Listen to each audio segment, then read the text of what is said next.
how's the campaign going? It's going really well. We've got a lot of volunteers knocking on doors every weekend, a lot of really great support. I'm thankful for it. What's the deal with your opponent? I don't know. I think, I don't know. Yeah, you can have a conversation with him, I suppose, but yeah. I don't really want to.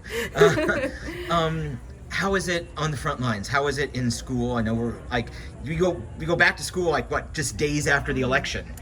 I think right before the election, actually. Okay. Yeah. It was announced this week that we are an A school district for the first time in over a decade, and so that's really exciting news. Obviously, our teachers, our students, all of our school staff, school leadership are responsible for that, and so I'm very grateful for them. I know it's a tough job working in schools, and they're doing an amazing job. So it's exciting news. I hope it's a morale boost for everyone. What is God? That story was heartbreaking about the kid who came. What can we do? Can we do anything? So I think it's really important to understand that some of this legislation, school districts have gone beyond what the legislation requires because there's been such a chilling effect on public education throughout the state, right? So it's important that we elect people who are willing to stand up and say, hey, we don't actually have to go this far in over complying with the law. I understand we have to comply with the law, but we don't need to go beyond it and further harm children than what the state is requiring, right?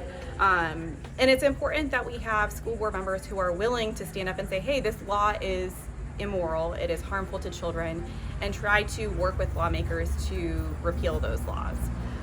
Not work with lawmakers to try to pass more laws that are harmful to children. Yeah, I think the first year it rolled out, I kept writing the phrase because it was in so many articles, zealously over complying. Just like people, some of the really red places that were doing it. I can't imagine how horrible that is. What's your main agenda for the new term?